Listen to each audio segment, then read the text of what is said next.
Yen Pandhawa gelem manut kelawan apa sing dadi aturku kabeh. Yen Pandhawa gelem manut karo Begawan Cekok Taruna. Nganti kapan bae aku bakal nyengkuyung marang Prabu Puntadewa anggone dadi ratu mapan ana Ngamarta kene. Yuwang suksma mangadili nuwih. Mugi paring pepayung mring panjenengan ingsun satemah ambabar pepadang marang jagat Ngamarta. Kadangipun Kakang Yayi, adiku wong gagah, adiku wong santosa, Bimasena. Mbarep kakangku ana dawuhmu apa? Mara gage prayogakna anggonmu lenggah ya Yayi. Pangrasa ora kurang prayoga anggonku sowan. Ora liwat basaku wae tampanana barep kakangku. Iya Dimas. Tak tampa gawe bombonging rasa kembar. Yayi Nakula apa dene Yayi Sadewa? Padha diprayogakne anggonmu sowan Yodi. Kawula nuwun inggih Duh Koko Prabu. Pangraos boten kirang sekecok anggen kula ngabiyantara sowan sungkep pangabekti kula mawantu-wantu mugi kunjuk sahandhap pepada paduka njeng Koko Prabu. Semanten ugi kula Duh Koko Prabu. Kula pun sadewa sembah bekti kula mugi kunjuk Duh Koko Prabu. Iya sakembaran wis ndak tampa. Sakwuse jeneng sira kadang-kadangku para Pandhawa padha satata lenggah. Ana ing pendopo agung negara Ngamarta kene yektine wis golong, wis geleng kang sarta gilik kang dadi gegayuhane sarta panggantane para Pandhawa. Anggone bakal memayu hayuning jagat Ngamarta. Kejaba saka kuwi Yayi, Puntadewa sakadang para Pandhawa mono perangane titah ingkang tansah gandrung kelawan tembung kerukunan kang sarta gandrung karo tembung katentreman. Merga mungguhe Puntadewa ora ana gaman kang ampuh kejaba mung gaman kerukunan. Tuladane Yayi, tuladane para kusuma bangsa rumuhun senadyan mung kanthi gaman pring ingkang dilincipi, nanging lamun ta manunggal niat, tunggal tekad kang sarta tunggal kiblat, yekti ing kono bakal awoh marang kamardikan lan kasantosan. Kejaba saka kuwi Yayi, pun Kakang uga wis mangesti lan nindakake apa wae kang dadi dawuhing Rasuling Gusti ingkang pungkasan, ingkang wose negara iki bakale tentrem, kraton iki bakale ayem lamun ta bisa mawujud 5 perkara, ya kuwi antarane siji ya kuwi ilmune para brahmana, ilmune para resi, ilmune para kiai, kawruhe para ulama kang den amalake. Tegese kawruh babakan kautaman kanggo srana hayuning sagung dumadi. Angka 2, negara iki bakale tentrem lamun ta bisa mawujud adile para pangarsa praja. Awit keadilaning para pimpinan ingkang bakal nggawa katentremane para kawula dasih. Dene kang angka 3, negara bakale ayem lan tentrem lamun ta sinurung ibadahe para kawula anggone tigen mugen pangideping cipta pasrah sumarah marang purbaning Hyang Manon. Sabanjure angka 4, negara iki bakale ayem lamun ta para sentana kang sarta para kawula patuh marang paugraning agama lan patuh marang paugraning pranatan hukum praja kang wus gumathok. Lah dene ingkang pungkasan Dimas, negara bakale ayem lan tentrem lamun to disumbang dongane para fakir miskin. Lah saka pangrasane Puntadewa bab sing ndak andharake kabeh ana ngarep wis tak tindakake kanthi bener becik. Ning yo gene Yayi Werkudara, pacoban ingkang animbrung Praja Ngamarta ora mendha nanging malah sangsaya andadra. Siyang pantaraning ratri pacoban silih gumanti. Yen miturut gagasanmu pun Kakang Puntadewa iki kudu kepiye? Wejasena palugon lakuning lekas lo kita linuding kidung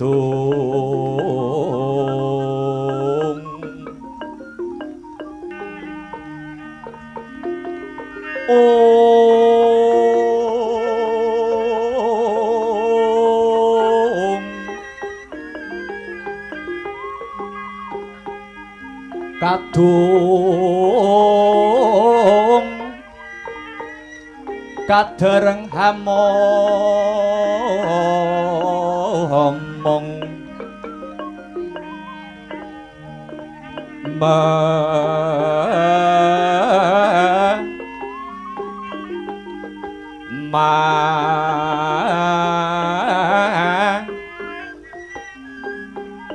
ngun manah rahayu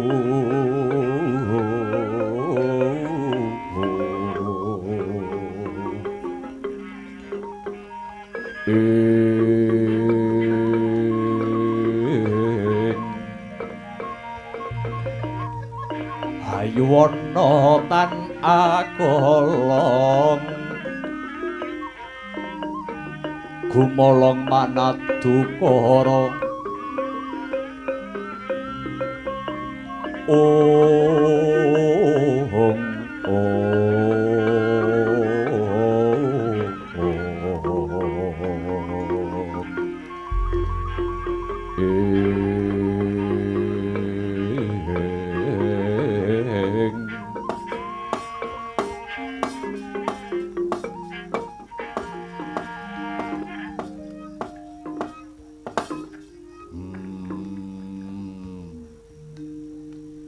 aku dhewe ya rumangsa bingung bilung-lungan. Werkudara melu prihatin yen gagas kahanane negara Ngamarta. Mbarep kakangku, durung maneh kahanan Ngamarta kang kebak ing Ruhara, kahanan negara Ngamarta kang kebak ing bebendu, kebak ing bencana. Gunung jebluk mahanani panangise para kawula dasih.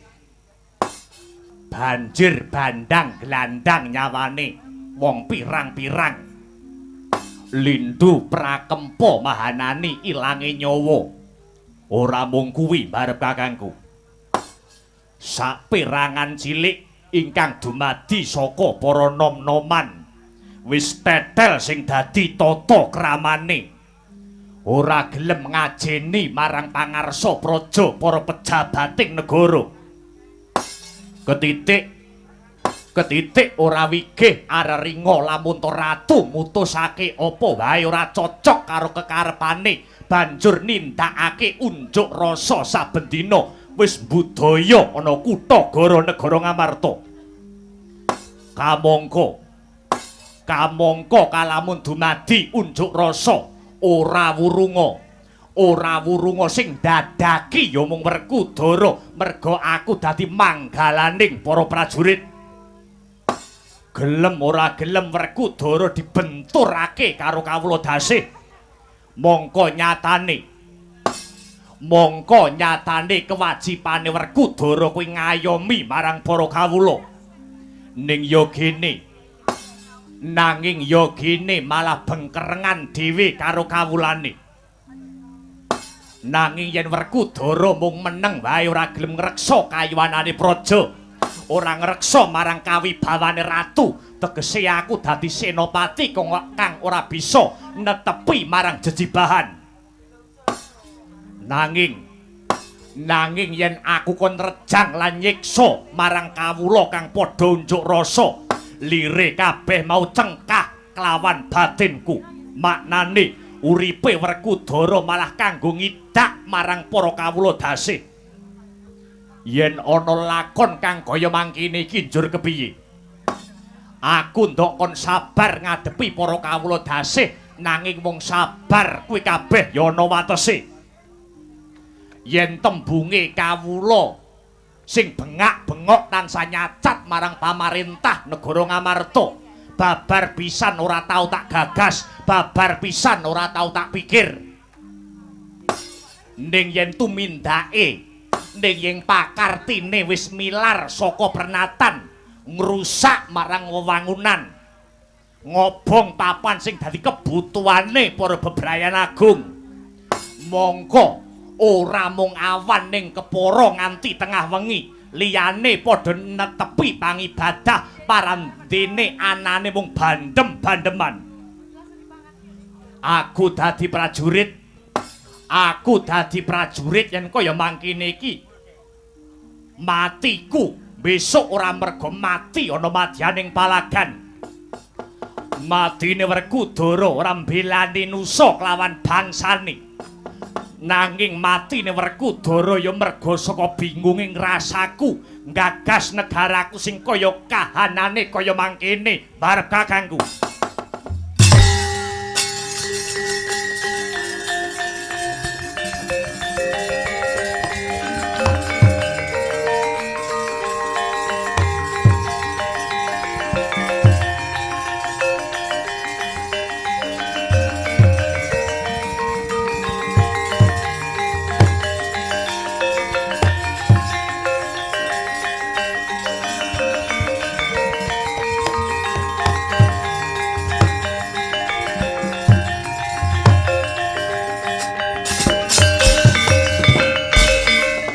Maroreh mangusomya ngambrengeng kadi karunaning kaswasih ring marga Hemalatkung risang gandha mastrat maja lengleng lalu manguladi surya mangrangsang wayah surya mangrangsang wayah umyus amara wayahanto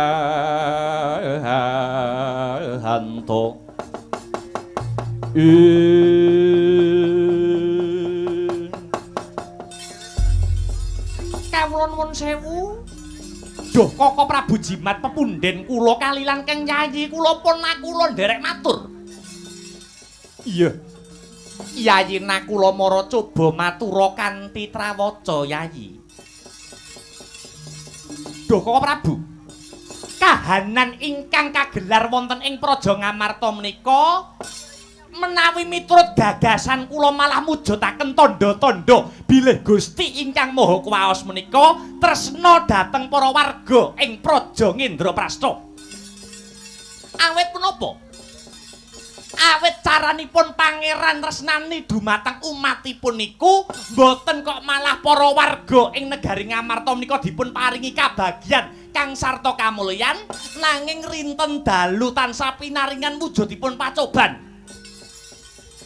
Mongko tumrapipun para sentana praja. Tumrapipun para sentana praja punika anggadahi tanggung jawab ingkang boten enteng tumrap katentremaning para kawula dasih. Nanging kula pitados, nanging nakula percaya menawi Pandhawa tansah tetunggalan nyawiji gumolong ingkang dados tekadipun ora mung mikolehke diri pribadi, ora mung mentingake diri pribadi, nanging darmaning urip, darmaning agesang namung kagem kasramakaken dumateng para kawula dasih tartamtu Gusti ingkang Maha Kuwaos badhe ngayomi dumateng kawontenanipun para warga agung ing negari Ngendrapara Hasta. mliginipun kahananipun para Pandhawa duh Koko Prabu. Yayi. Nanging kahanan kang kisruh kang sarta kahanan kang gidhuh kaya mangkene. Kok ya barengi kadangmu panengah Pandhawa si Arjuna wis lunga pirang-pirang wulan tanpa ana kabare. Kamangka si Janaka kuwi Pandhawa ingkang angka 3 kang dadi simbole rasa manunggal kang sarta tetunggalan. Ya mung si Janaka kang pinter ngrukunake para bebrayan agung, nunggal cipta, nunggal sedya, nunggal negara kanthi lambaran ya kuwi budayane. Ngibarate wong mlaku sikil kuwi silang sisih. Lamun to Yayi Janaka murca tanpa ana kabare kaya mangkene Yayi.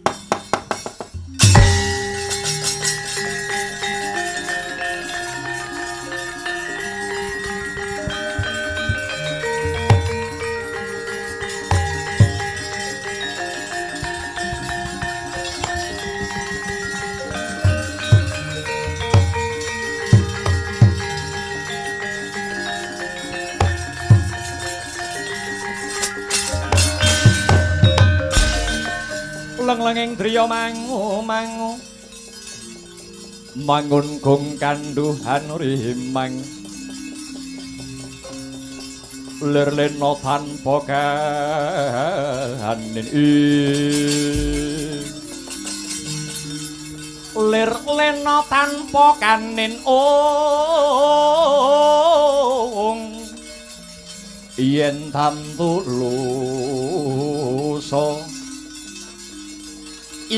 tam tulusa mengko sang Dyah Utama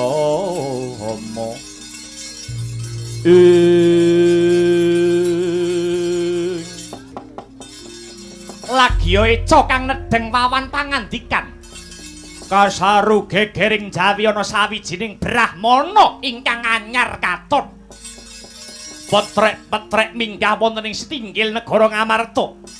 Praptanira sang brahmana gawe cingak ingkang samya mulat.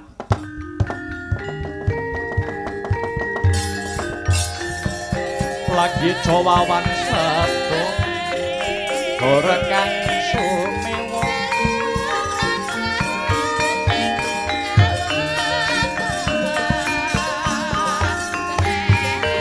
gegering pasewakan kata samya narga wonten wirata mata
Pandhita Agarya wangsit pindha gombang ajab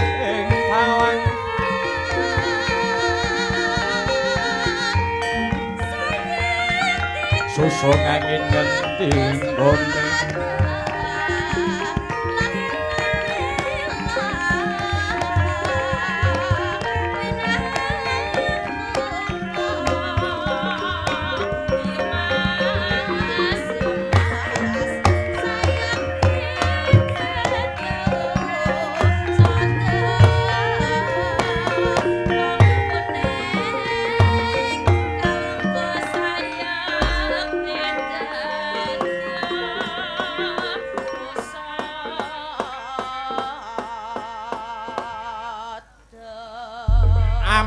pasang kaliman tabik pisowananku sinabeta ing iladuni dumawaing tawang towang aja ndadekke runtike penggalihmu aku kang sowan ana pendopo negara Ngamarta kene sinuwun iya Panemban anggonmu prapta yekti mahanani padanging rasa anggonku tansah kagubel ing rasa sungkawa prasasat kaya mlaku ing panci pangklong kepapak ing obor sewu margadayane para brahmana ingkang rina wengine tansah nindakake puji dikir mantra rahayu yekti bakal anjurung Ngamarta tumuju ing karahayon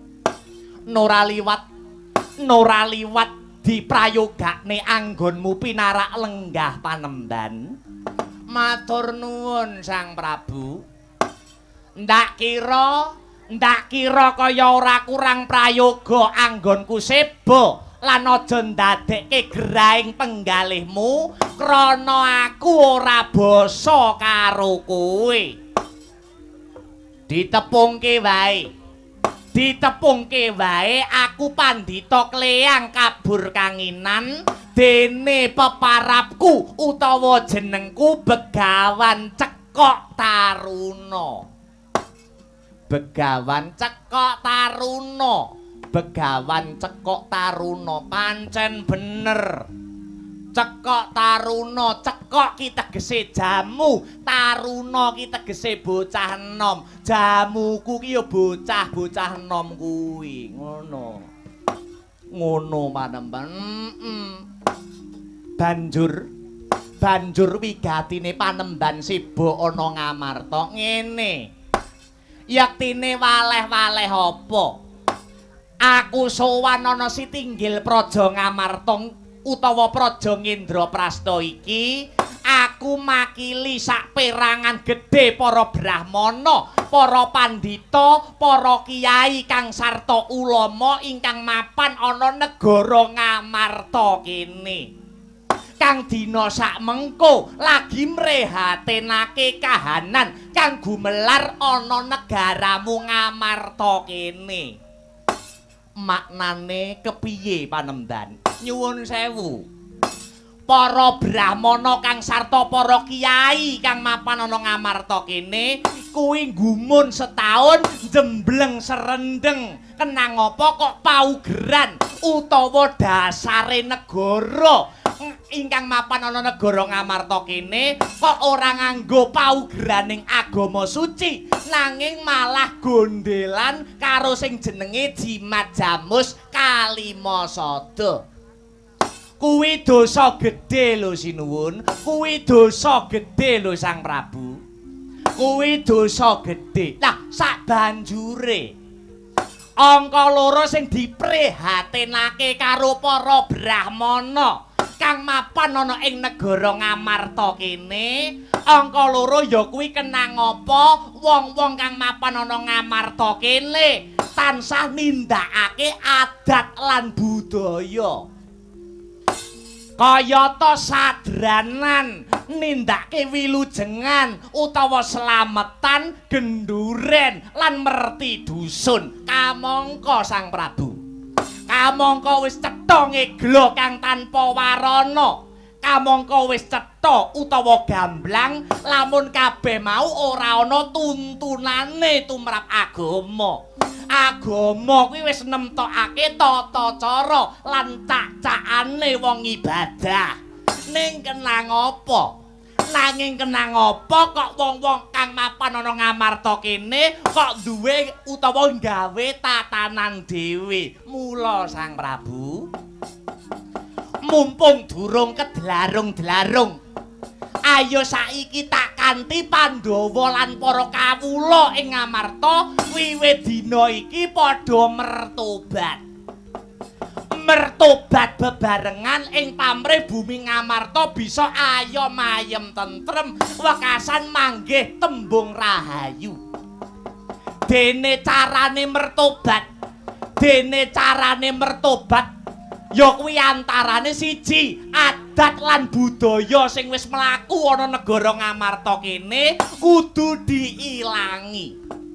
Kuwi siji. Dene cara mertobat kang angka 2 kabeh pusaka kraton Ngamarta kudu dilarung sajroning segara. Dene ingkang angka 3 wiwit dina iki negara aja nganggo paugeran utawa dasar kalimasada ning kudu awewaton utawa adhedhasar agama suci. Yen Pandhawa gelem manut kelawan apa sing dadi aturku kabeh, yen Pandhawa gelem manut karo Begawan Cekok Taruna, nganti kapan bae aku bakal nyengkuyung marang Prabu Puntadewa anggone dadi ratu mapan ana Ngamarta kene.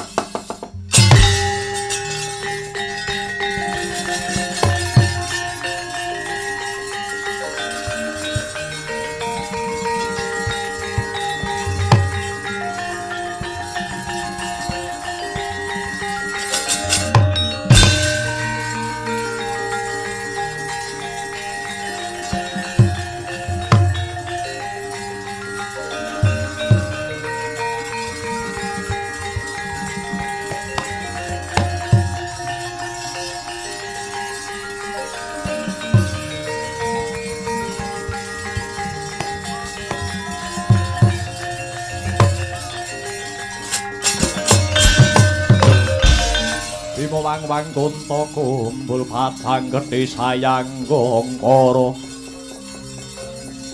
gadanira mobat habit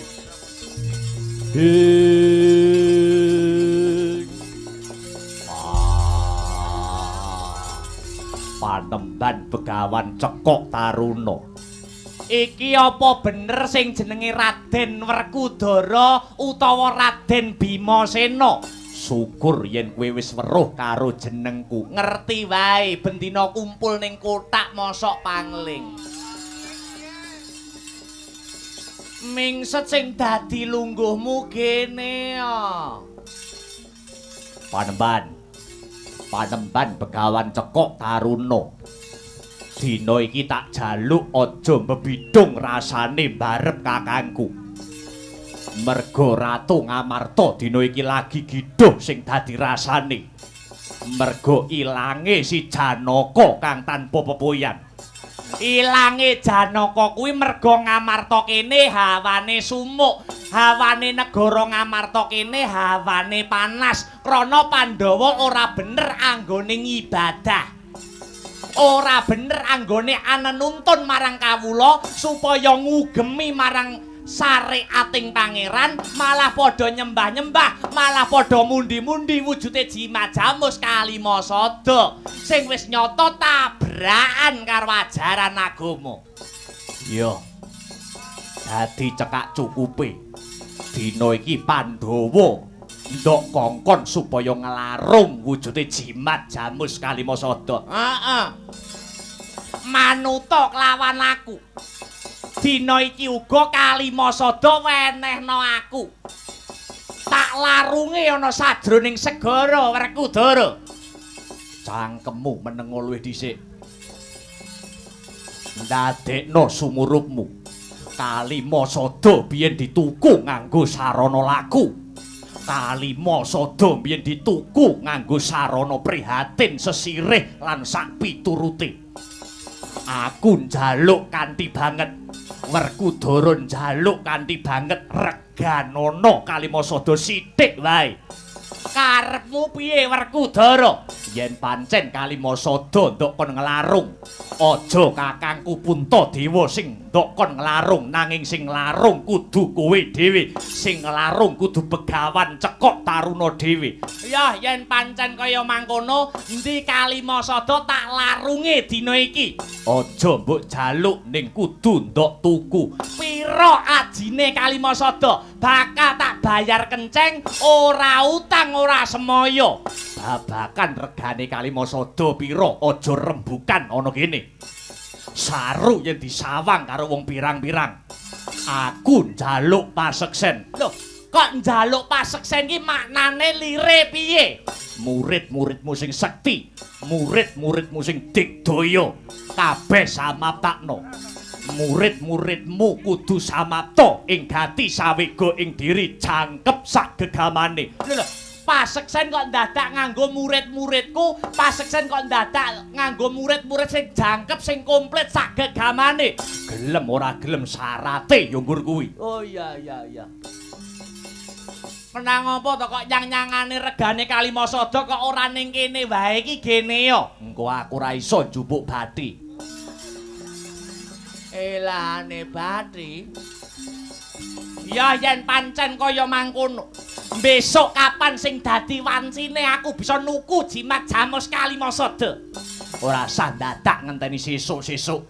Dina iki wancine bedhug tengange aku bakal methuki kowe. Ya. Yen pancen kaya mengkono tegese Werkudara wis tinarbuka sing dadi rasane. Ngerti karo tembung bebener, ngerti karo tembung kautaman. Pono ing kautaman lan sumurup ing reh panembah jati. Yen pancen mengkono sinuwun Prabu Puntadewa, aku bakal nyuwun pamit. Aku bakal ngenteni ana tapel wates negara Ngamarta kang sarta nganti para murid-muridku kabeh.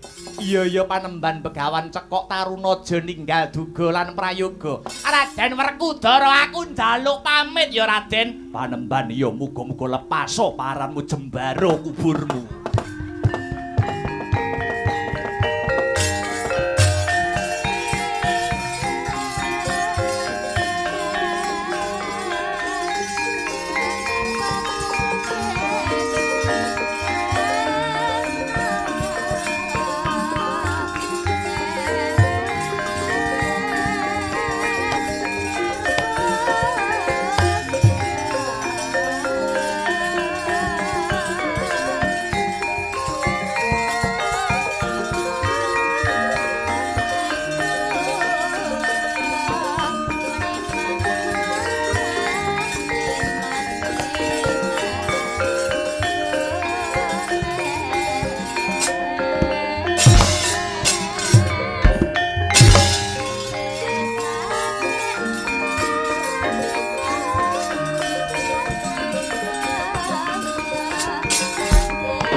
Yayi Wijasena, Yayi Werkudara apa babar pisan ora menggalih.